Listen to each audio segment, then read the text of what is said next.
Pasca pertempuran yang cukup menegangkan melawan Akademi Kekaisaran Xingluo, tim Sri Lanka bergegas kembali ke perkemahan. Di perjalanan mereka sempat berpapasan dengan ketua dan wakil ketua tim utama dari Akademi Kekaisaran Tiando, yakni Yu Tianheng dan Du Guyan. Tianheng memulai percakapan dengan memuji kemampuan dari tim Sri Lanka yang sudah semakin kuat semenjak pertarungan mereka dulu. Kemudian ia meminta kepada Tangsen untuk menyaksikan pertarungan timnya besok melawan tim dari Balai Roh Pelindung. Meskipun menurut Tianheng pada akhirnya mereka tetap akan kalah, namun timnya ingin berusaha membuat tim Balai Roh Pelindung mengeluarkan seluruh kekuatannya. Tangsen mengatakan kalau tidak ada yang tahu sebelum mencoba. Jika dari awal Tianheng sudah tidak memiliki keyakinan akan menang, maka tim Tiando tidak layak bersaing dengan tim Sri Lanka. Pasca pertarungan terakhir, Oishiki dan Mang Ho Junla yang terluka cukup parah. Tetapi menurut Guru Xingming tidak perlu cemas karena mereka berdua akan segera pulih setelah istirahat 1 malam. Pada malam harinya, Dai Mubei mengajak Tangsen bicara mengenai identitas dirinya yang sebenarnya adalah pangeran ketiga dari kerajaan Xingluo. Dan Dai Weishi yang mereka lawan hari ini adalah kakaknya yang merupakan pangeran pertama. Di sini Tangsen mempertanyakan mengapa persaingan antar pangeran Kekaisaran Xingluo harus saling membunuh. Menurutnya hal itu tidak masuk akal karena bisa merusak hubungan keluarga dan persaudaraan. Dai Mubei kemudian menjelaskan bahwa sebenarnya bukan literally dibunuh, melainkan akan diasingkan di perbatasan, tidak diperbolehkan mengembangkan kekuatannya dan dilarang ikut campur dalam urusan kekaisaran. Meski terlihat kejam, namun tradisi ini sudah berlangsung selama berabad-abad dengan tujuan untuk selalu melahirkan sosok pemimpin yang sangatlah kuat. Ia lalu juga menjelaskan bahwa Kekaisaran Xingluo memiliki kekuasaan yang sebenarnya jauh lebih luas ketimbang Kekaisaran Tiando, dan Balai Roh Pelindunglah yang menjadi pihak penengah dari dua kekaisaran tersebut.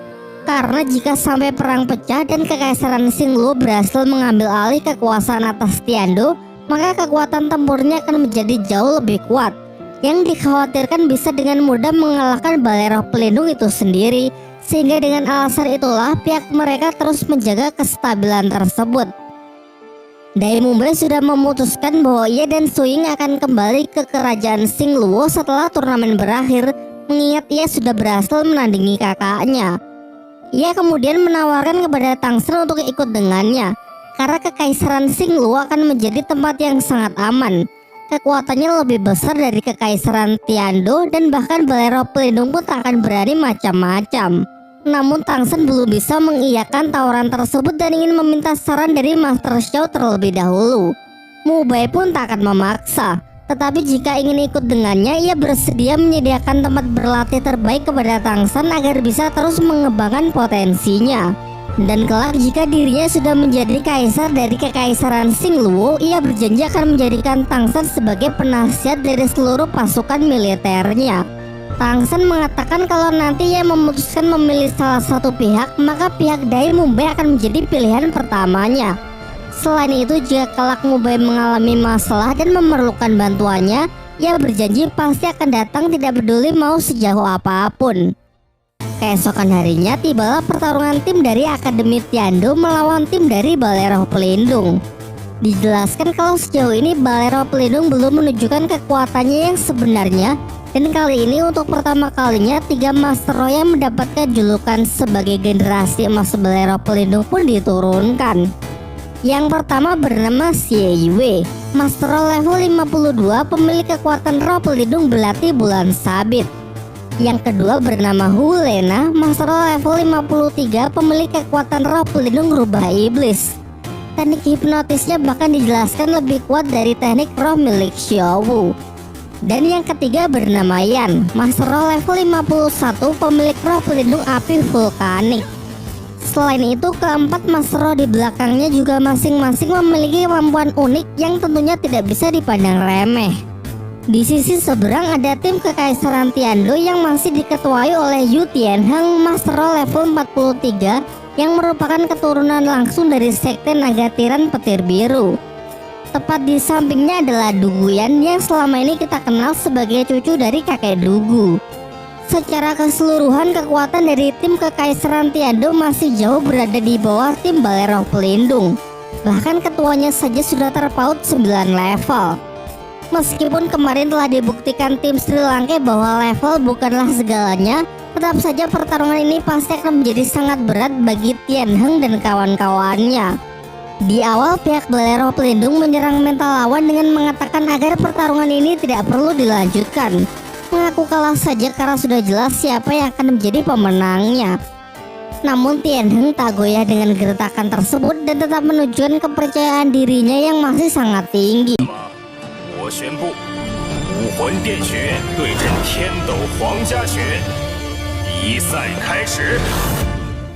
Langkah pertama, Hulena maju menyerang dengan mengeluarkan skill hipnotisnya.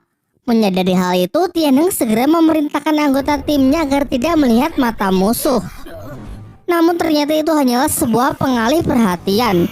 Teknik hipnotis sesungguhnya Hulena lakukan dengan menyebarkan kabut merah untuk mengepung tim Tiando dan melancarkan serangan hipnotis melalui pendengaran yang dapat langsung mengunci pergerakan target. Sebagai langkah selanjutnya, ia dan Xie Yue melakukan teknik penyatuan roh pelindung, menciptakan wujud kekuatan baru yang mereka sebut pesona iblis untuk mengeksekusi target yang telah dilumpuhkan. Baik semua fungsi indera, pergerakan, dan kekuatan roh akan berkurang sebanyak 50% di bawah pengaruh hipnotis kabut merah pada serangan pertama.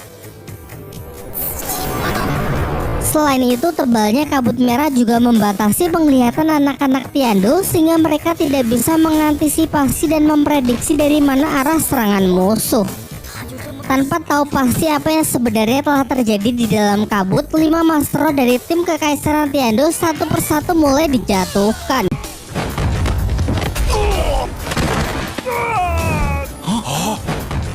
Kini di dalam sana tersisa Yu Tianheng dan Du Guyan.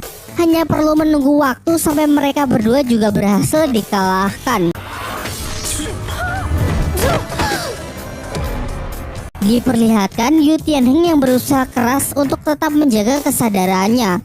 Namun pada akhirnya sia-sia juga karena lawan memang berada di level yang benar-benar berbeda. Dengan jatuhnya Tianheng menjadi kemenangan mutlak bagi tim Bolero Pelindung. Setelah menyaksikan pertarungan hebat yang ditunjukkan oleh tim Bolero Pelindung, Master Xiao menyarankan agar anak-anak Sri Lanka tidak kehilangan kepercayaan dirinya saat nanti berhadapan dengan mereka. Kemudian Master Xiao juga menjelaskan meskipun tim Bolero Pelindung nampak sangatlah kuat, namun mereka memiliki kelemahan yang sangat mencolok. Kekuatan utama mereka terletak pada teknik penyatuan roh pelindung. Selain itu, 3 Master Roh yang berada di depan adalah anggota intinya. Mereka tidak punya kerjasama yang baik dengan 4 anggota lainnya, dan jelas dalam hal kerjasama tim Akademi Sri Lanka masih jauh lebih diunggulkan.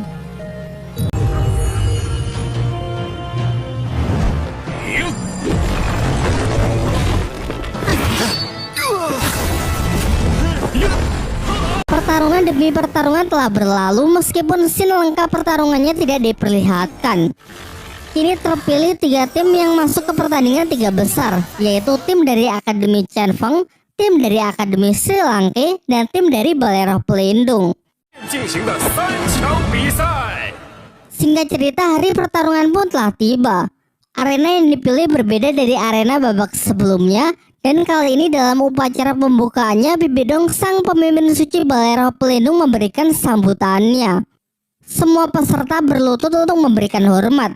Namun Tangsan enggan melakukannya karena selama ini ia hanya akan memberikan penghormatannya kepada guru dan juga ayahnya saja. Bibidong kemudian menatap Tangsan dengan pandangan intimidatif.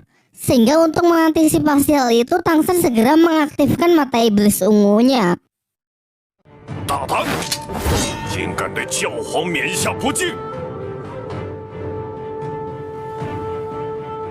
Dalam sambutannya, Bibidong mengumumkan perihal hadiah besar yang akan pihak Bolero Pelindung berikan kepada tim yang berhasil menjuarai turnamen elit Akademi Roh. Hadiah itu berupa 3 buah tulang roh yang berasal dari siluman roh berusia puluhan ribu tahun. 1 tulang roh tangan kanan, 1 tulang roh kaki kiri, dan 1 tulang roh kepala. Tulang roh kepala memiliki kekuatan spiritual dan kebijaksanaan, yang mana dahulu tulang roh tersebut dimiliki oleh mendiang pemimpin suci terdahulu. Terdapat 3 tim di babak kali ini, sehingga diadakanlah pertarungan perorangan dengan tujuan mengeliminasi salah satu tim, karena di babak final hanya akan diisi oleh 2 tim saja. Setelah diundi, Akademi Chen Feng harus melawan Akademi Balai Roh Pelindung. Namun sebelum pertarungan dimulai, tim Balai Roh Pelindung mengaku kalah. Selanjutnya giliran tim Sri Lanka yang maju melawan Akademi Chen-Feng.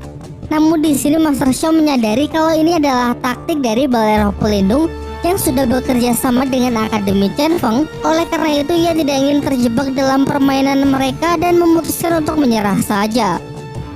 Terakhir Balai Roh Pelindung harus kembali bertarung melawan Akademi Chen-Feng. Dan benar saja, giliran Akademi Chen-Feng yang menyatakan kalau timnya menyerah dan membiarkan tim Balai Roh Pelindung untuk maju ke final terlebih dahulu. Sehingga dengan ini tim Balai Roh Pelindung lolos ke final. Sementara Akademi Chen-Feng akan bertarung melawan Akademi Sri Lanka untuk memperebutkan kuota final yang satu lagi. Kita langsung lompat ke hari berikutnya.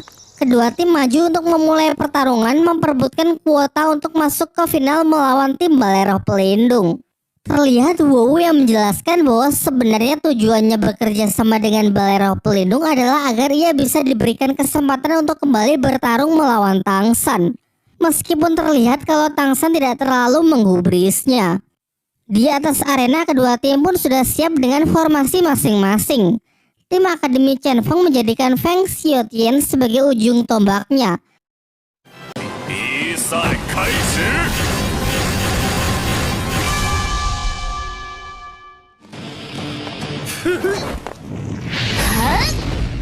Dengan dukungan dari tipe support di belakangnya yang disalurkan ke tubuh Wu, ia memperkuat skill sayap badai Feng Xiaotian dengan teknik kekuatan roh pelindung gabungan. Gabungan dari keduanya secara teori memang sangatlah dimungkinkan karena pada dasarnya angin memanglah bisa digunakan untuk memperkuat api. Di paling belakang, Oishike menyalurkan kekuatan rohnya ke tubuh Ning Rongrong yang kemudian ia perkuat dengan skill dukungan cahaya kibau, kemudian disalurkan lagi ke Suying, disalurkan lagi ke Mang Hojun, terus diperkuat sampai estafet dari kekuatan roh tersebut masuk ke dalam tubuh Tang San.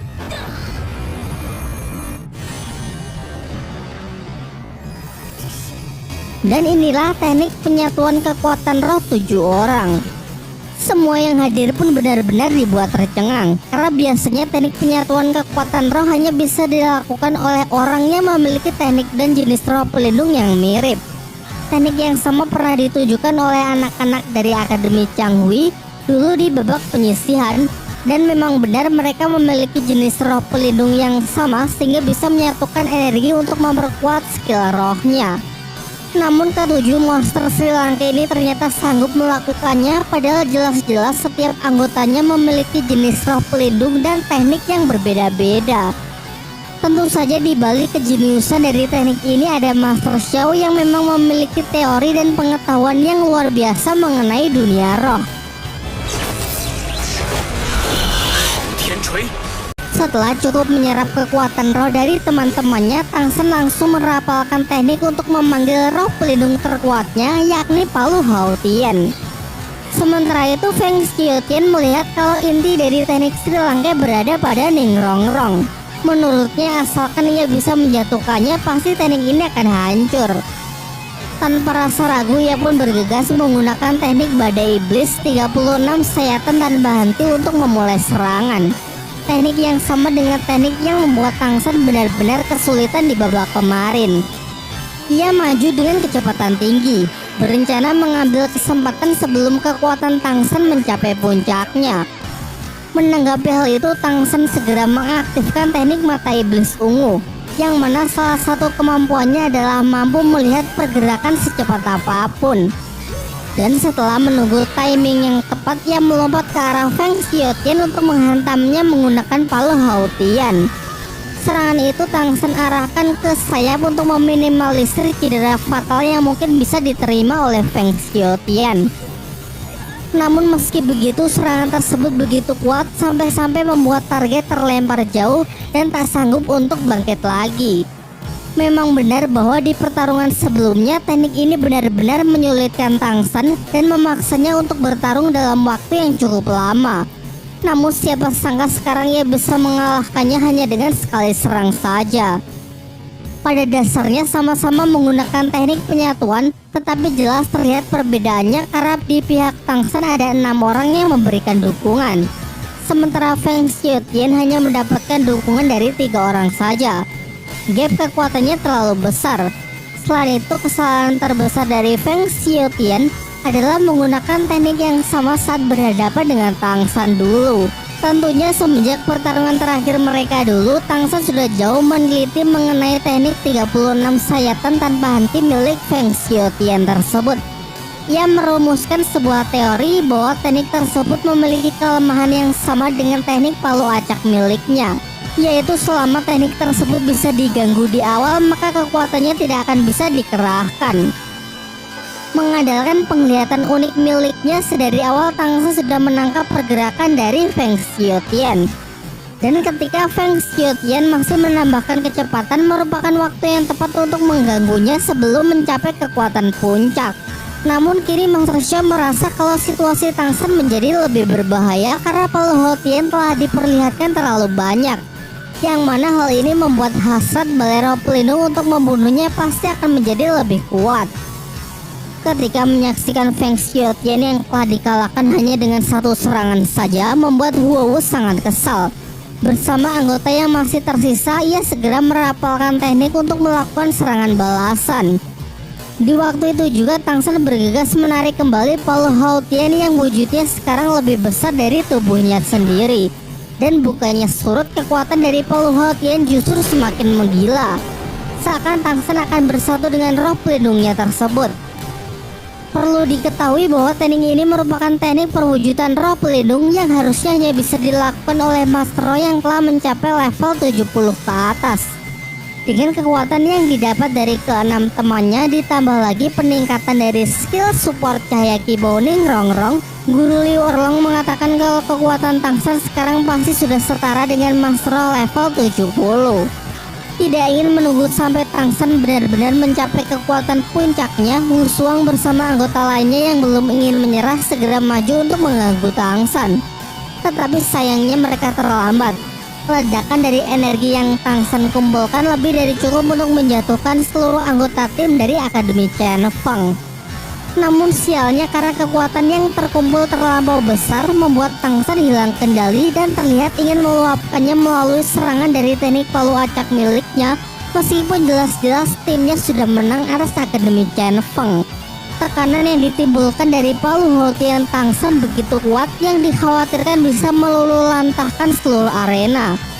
Sebelum teknik sempat meledak, Tang San mendengar suara misterius yang berbisik agar ia menghentikan tekniknya tersebut, lalu menginstruksikan supaya menarik Palu Houtian dan menyimpannya kembali.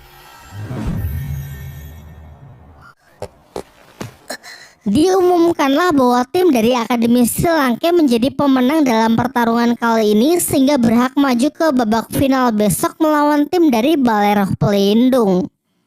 Sekembalinya dari arena turnamen, semua murid yang bertanding pada hari ini mendapatkan healing untuk memulihkan kondisinya. Sembari itu, Master Xia menjelaskan bahwa teknik penyatuan 7 Master Roh sebenarnya ia siapkan untuk menghadapi tim dari Balai Roh Pelindung. Untuk itu ia punya keyakinan 70% akan menang. Namun karena kini teknik tersebut sudah diperlihatkan, pastinya tim dari Balai Roh Pelindung sekarang sudah memikirkan cara untuk mengatasinya, sehingga strategi ini sudah tidak lagi akan efektif. Dan benar saja, di aula Balai Roh Pelindung, Bibi Dong terlihat sedang menyampaikan taktik kepada timnya. Bagaimana cara untuk mengatasi teknik penyatuan dan perwujudan roh pelindung milik Tang San. Bahkan ia mengatakan kalau cara apapun bisa mereka gunakan sekalipun itu bisa membuat Tang San sekarat. Kembali ke tempat Sri Lanka yang masih berupaya menyusun strategi untuk pertarungan besok. Flander mengungkapkan kalau sangat beresiko jika besok Tang San kembali menggunakan teknik perwujudan alat roh pelindung karena kondisi tubuhnya mustahil bisa pulih secepat itu. Skenario terburuknya jiwa Tang San akan benar-benar tersedot habis ke dalam Palu Houtian. Efeknya bisa mempengaruhi kondisi psikis sehingga Tang San bisa saja akan kehilangan kewarasannya. Pembicaraan pun ditutup dengan Master Shao yang memerintahkan semuanya untuk segera beristirahat, sementara ia akan memikirkan cara terbaik untuk menghadapi pertarungan besok. Di pihak Balai Roh Pelindung, Master Hantu mengatakan kalau Master Shao lah otak dibalik strategi tempur dari anak-anak Sri Lanka hingga bisa mencapai titik ini. Ia pun mengusulkan agar ia diberi perintah untuk membunuhnya saja. Namun Bibi Dong tidak mengizinkannya. Ia beralasan kalau Master Shao merupakan pemegang plat tetua Balai Roh Pelindung, sehingga kematiannya bisa merusak reputasi dari Balai Roh Pelindung itu sendiri. Untuk itu ia menegaskan agar Master Hantu dan Master Krisan tidak melakukan tindakan di luar apa yang ia perintahkan.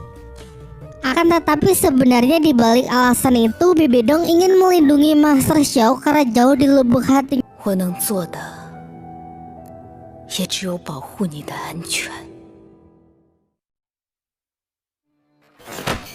Dalam diskusinya, Master Shao melarang Tangsan untuk menggunakan teknik penyatuan 7 orang dan perwujudan roh pelindung, mengingat resiko yang telah dijelaskan sebelumnya terlalu besar. Jadi kembali ke rencana awal, tim Sri Lanka akan memanfaatkan keburukan dari kerjasama tim musuh. Sebisa mungkin Tangsan akan menghentikan teknik penyatuan roh pelindung dari Si Yue dan Hu Lena, karena jika penyatuan roh pelindung musuh berhasil dilakukan, maka kekuatannya bisa meningkat hingga mencapai level 70. Terlebih lagi saat mereka berdua telah bersatu, penyatuan tersebut tidak akan bisa dihancurkan.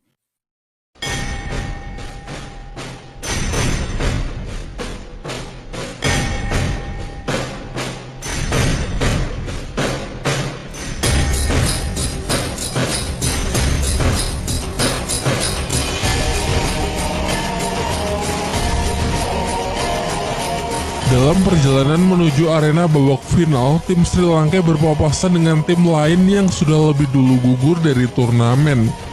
Mereka semua kagum dengan tekad Tangsan yang sudah sampai di titik ini, seakan menaruh harapan besar kepada tim Sri Lanka yang akan mengukir sejarah baru dalam turnamen Akademi Roh Elit, yang mana sebelumnya tim Balai Roh Pelindunglah yang selalu menjadi juaranya.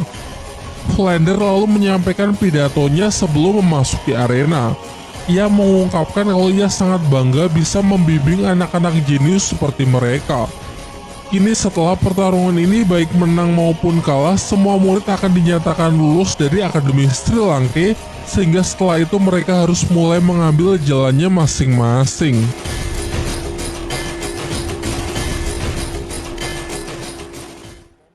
Singkat cerita, kedua tim mulai memasuki arena. Seperti pertarungan yang lalu, Hu Lena memulai serangannya dengan teknik hipnotis untuk melumpuhkan target.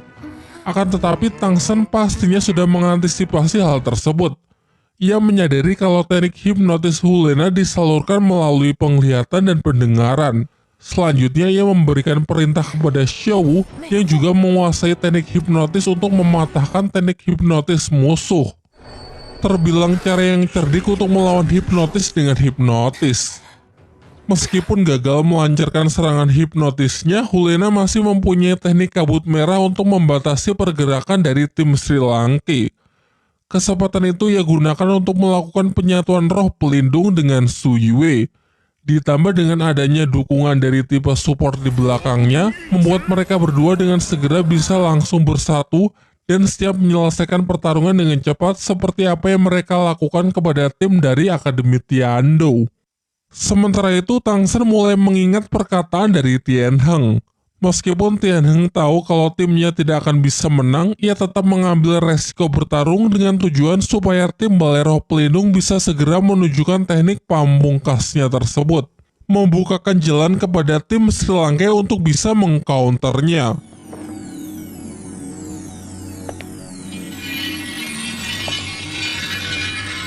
Diperlihatkan hanya Tangsan yang masih sanggup menjaga kewaspadaannya berkat kemampuan mata iblis ungu yang dapat menahan serangan psikis. Sementara teman-temannya yang sudah mulai merasakan efek dari kabut asap yang mengekang fungsi indera, membatasi pergerakan dan menurunkan kemampuan roh mereka hingga 50%. Ia pun menginstruksikan agar tetap saling menjaga dan jangan bergerak sembarangan karena di balik kabut merah ini tersembunyi sebuah kekuatan hipnotis khusus yang mengurangi fungsi penglihatan dan mengacaukan mental. serangan mulai dilancarkan oleh musuh. Secara acak, ratusan senjata belati sabit dilepaskan untuk menghabisi tim Sri Lanka. Namun Tang San dapat meresponnya dengan sangat baik.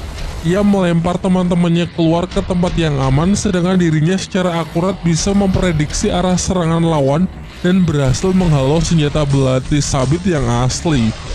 Semuanya pun dibuat benar-benar terkejut, mengingat kabut merah ini diklaim sebagai perangkap yang sama sekali tidak memiliki celah. Siapapun yang terjebak, kekuatannya akan dilucuti, semua pergerakannya akan dibatasi, bahkan kesadarannya pun tak akan sanggup untuk mengenali arah. Hal ini sekali lagi membuktikan betapa kuatnya penangkal psikis yang dimiliki oleh Tang San. Tentunya ini di luar dugaan dari tim Balai Roh Pelindung. Kesempatan inilah yang Tang San tunggu untuk bisa membalikan keadaan. Tak lantas panik dengan hal itu, Hulena pun segera memperluas area kabut merah untuk memastikan kalau timnya masih menguasai jalannya pertempuran. Serangannya berikutnya mereka targetin kepada Ning Rongrong sebagai tipe support yang paling menyulitkan. Untung saja kemampuan terbang dari Oishike masih bisa menjadi sebuah kejutan, yang mana jalur udara lah yang paling aman untuk bisa lepas dari perangkap kabut merah. Tetapi Hulena berpikir kalau anggota yang lain bukanlah sebuah ancaman. 5 anggota Balai Roh Pelindung lebih dari cukup untuk bisa menanganinya, sehingga sekarang ia akan lebih fokus kepada Tang San yang menurutnya masih berada di dalam genggamannya. Tentu di pertarungan terakhir ini Tang San akan benar-benar all out. Tanpa ragu ia langsung mengeluarkan tulang roh laba-labanya untuk mengantisipasi serta mengakhiri pelemahan kabut merah terhadap dirinya. Walaupun secara level kekuatan Tang San jauh di bawah mereka, dengan keberadaan tulang roh yang dimilikinya dapat memperkecil perbedaan di antara mereka. Hulena kembali maju dengan mengandalkan kecepatannya yang telah ditingkatkan.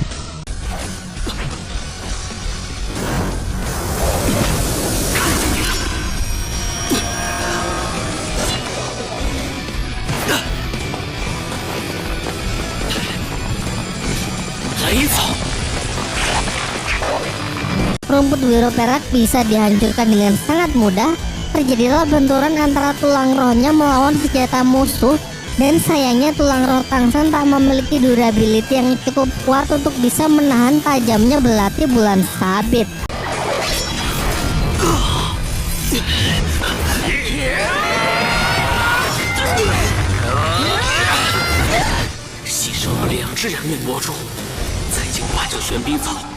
Di waktu yang bersamaan, Daemumbe sedang gencar-gencarnya berhadapan dengan Master Roh tipe elemen api dari tim Balai Roh Pelindung. Namun meskipun sudah membuat kombinasi serangan dengan Suying, ia masih belum mampu menyentuhnya karena pertahanan batu lava yang terlihat sangat kokoh.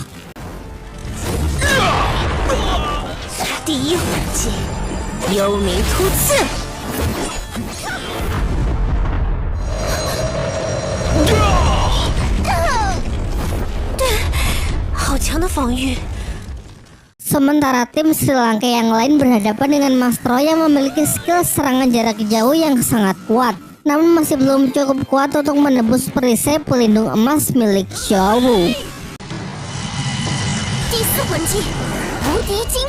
Seperti yang sudah Master Xiao prediksi di awal, meskipun secara individu tim Balai Roh Pelindung lebih kuat, namun yang menjadi kelemahan terbesar mereka adalah buruknya kerjasama tim. Kelemahan inilah yang dapat dimanfaatkan dengan baik oleh anak-anak Sri Lanka untuk berusaha menjatuhkan mereka satu persatu.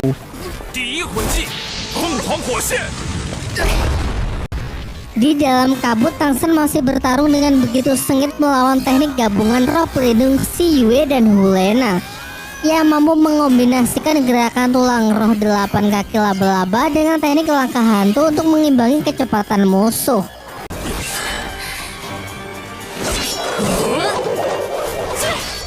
Salah satu serangan yang Tang San hindari ternyata menarget Daemumbe yang tengah sibuk bertarung. Meski dapat menghindar, ia lengah sehingga membuatnya terjebak di dalam perangkap lava.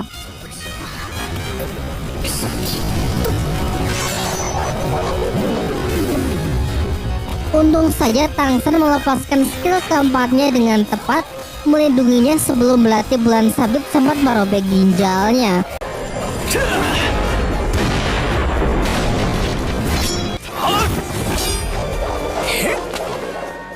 Sayangnya skill keempat Tangsan terlalu banyak mengkonsumsi kekuatan rohnya, memberikan angin segar kepada Hulena untuk segera menghabisinya. 昊天锤！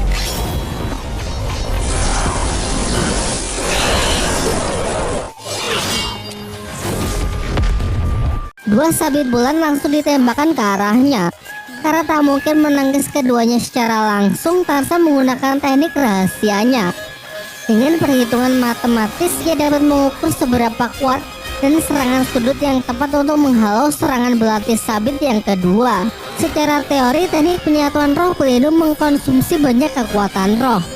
Hulena sudah mempertahankan teknik tersebut semenjak pertarungan baru saja dimulai, jadi ini pasti akan menjadi serangan terakhirnya.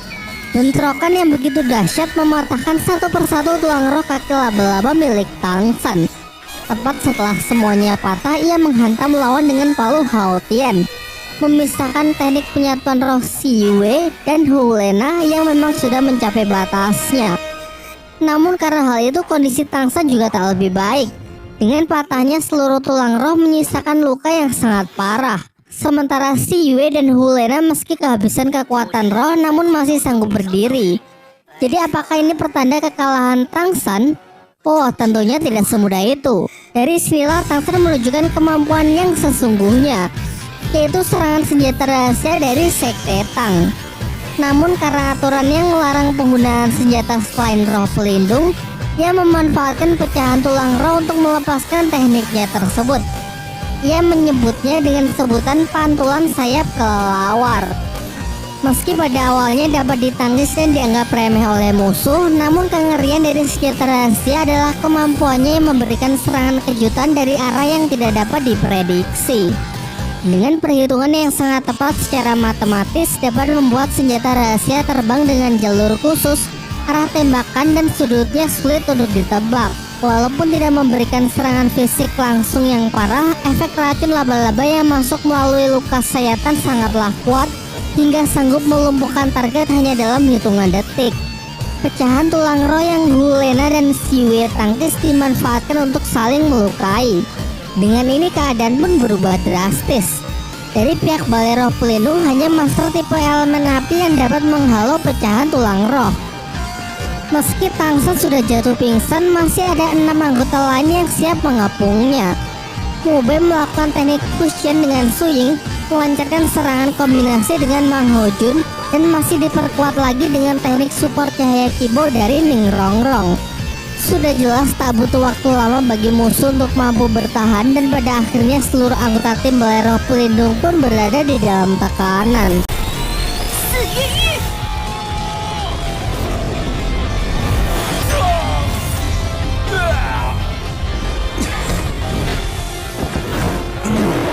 Kakek Dugu memperingatkan Bibi Dong mengenai racun Tangsan yang sangat unik. Selain Tangsan sendiri, di dunia ini tidak ada orang yang sanggup membuat penawarnya.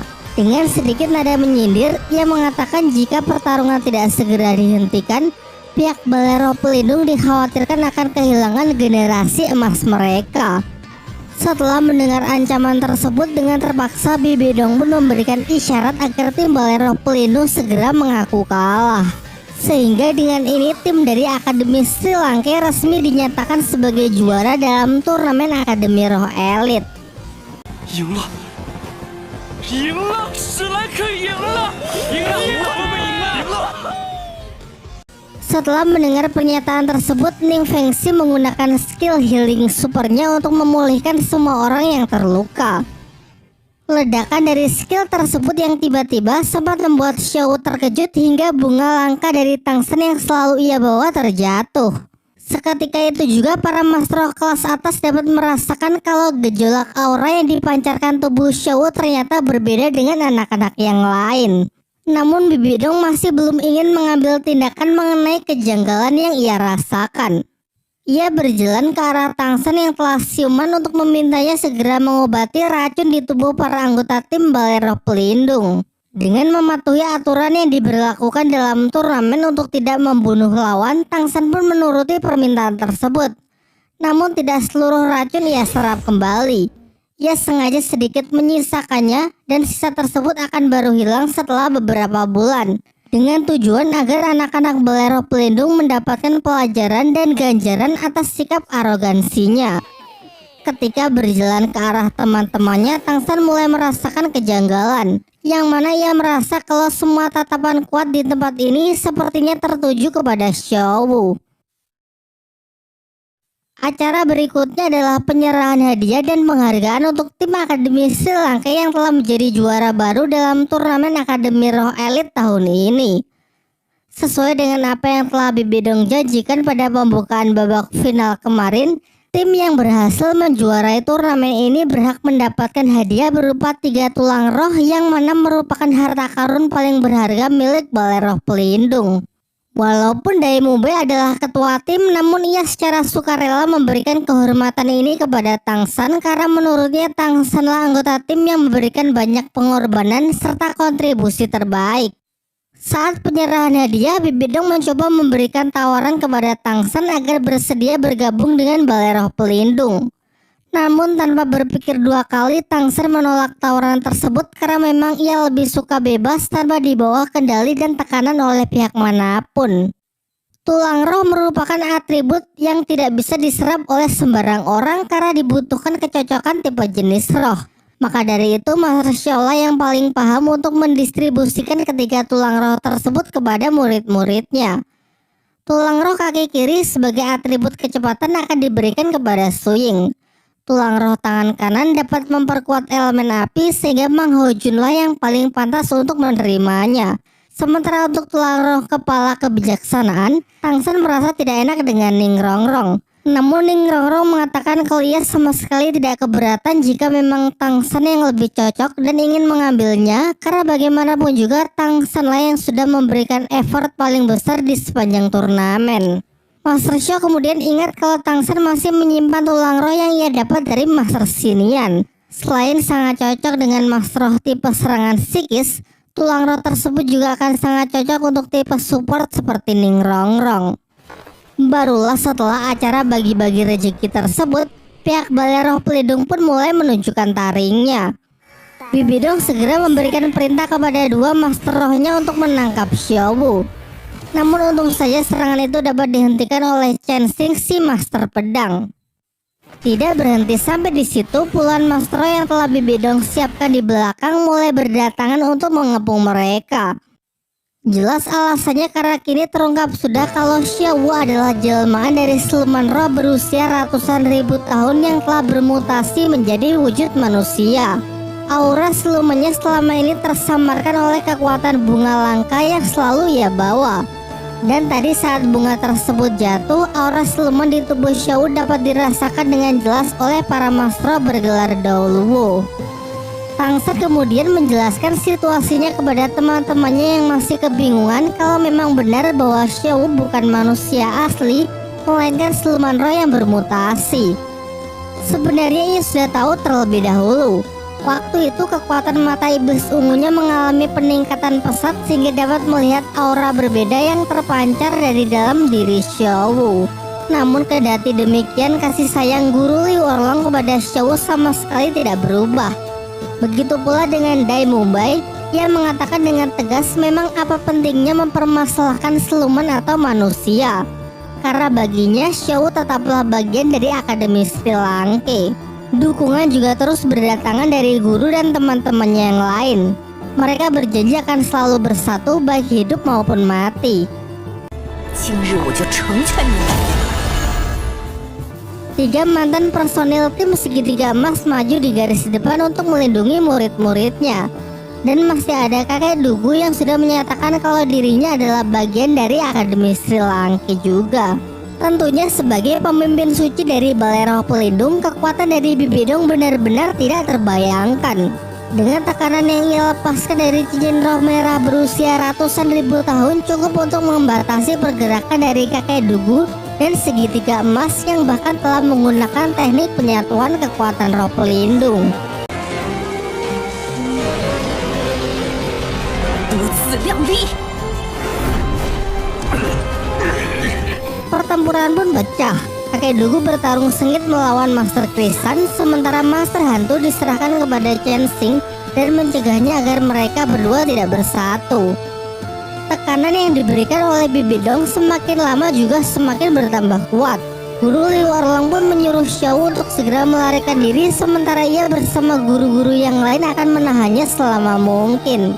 Sejenak kita dibawa flashback kembali di hari kematian ibu dari Xiao.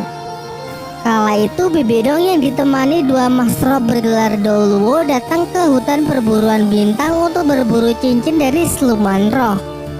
Ironisnya mereka berhasil menemukan Xiao yang sedang bersama ibunya. Sadar bahwa ia tak akan bisa menahannya lebih lama lagi, sang ibu menyuruh Xiao untuk segera melarikan diri sejauh mungkin. Xiao kecil yang ketakutan berlari masuk ke dalam hutan, meninggalkan sang ibu yang berjuang sekuat tenaga untuk memberikan perlawanan. Hingga pada akhirnya tak butuh waktu lama, Bibi Dong pun berhasil membunuhnya dan mendapatkan cincin roh merah berusia ratusan ribu tahun.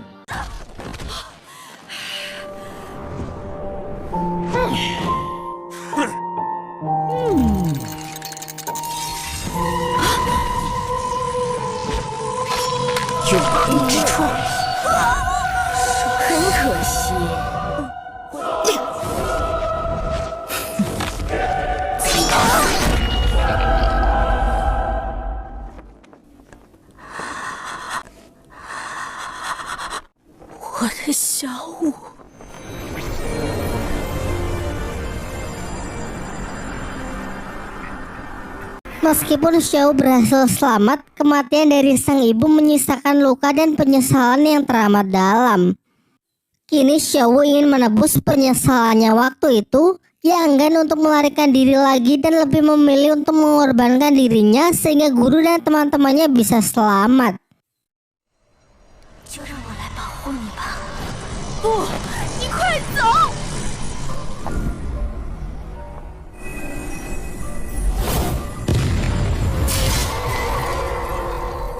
Ia berencana menggunakan teknik bunuh diri seperti yang dulu pernah dilakukan oleh Ibu Tangsan. Menyadari hal itu, Master Kristen bersama Master Hantu segera bertindak cepat untuk berusaha menghentikannya. Seketika itu juga Tangsan yang tak kuasa menahan dirinya lagi mengeluarkan palu Haotian, lalu bergegas masuk ke dalam pertempuran demi melindungi Xiao.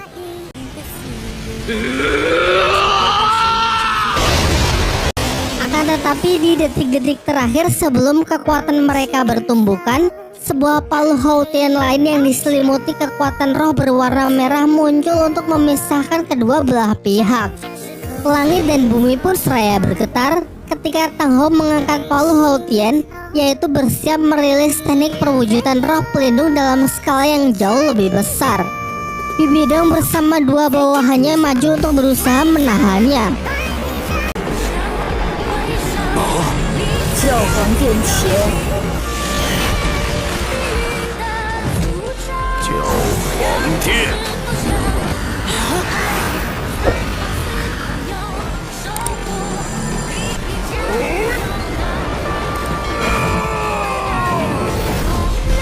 Ketika pertahanannya mulai hancur, para tetua balai roh pelindung lainnya juga menyalurkan kekuatannya untuk melawan ayah dari Tangsan tersebut. Namun upaya mereka tak lantas bisa menandingi kekuatan Tang Hou dan justru membuat Tang Hou semakin murka. Meskipun tidak ada pihak Bibi Dong yang terluka, karena sebenarnya Tang Hou memang hanya ingin menghancurkan simbol dari balai roh pelindung dan menyita sedikit waktu untuk membawa pergi Tangsan dan Xiao. Sebelum menghilang, terdengar suara Tang Hou yang mengancam Bibi Dong bahwa suatu saat ia pasti akan kembali untuk menuntut balas. Diperdengarkan kalau Bibi Dong merasa kesal terhadap dirinya sendiri karena meski sudah berlatih selama bertahun-tahun untuk bisa mencapai gelar Dou Luo, kekuatannya masih jauh untuk bisa menandingi Master Haotian tersebut. Ia kemudian disarankan agar segera menurunkan perintah untuk melakukan pengejaran. Tetapi Bibi Dong malah mengatakan kalau sekarang bukan waktu yang tepat untuk melawan Tang Hou. Sebaliknya, emosinya pun perlahan mulai padam dan justru membiarkan orang-orang Sri Lanka untuk segera pergi meninggalkan balai roh pelindung, mengingat siluman roh ratusan ribu tahun yang ia inginkan sudah tidak ada bersama mereka.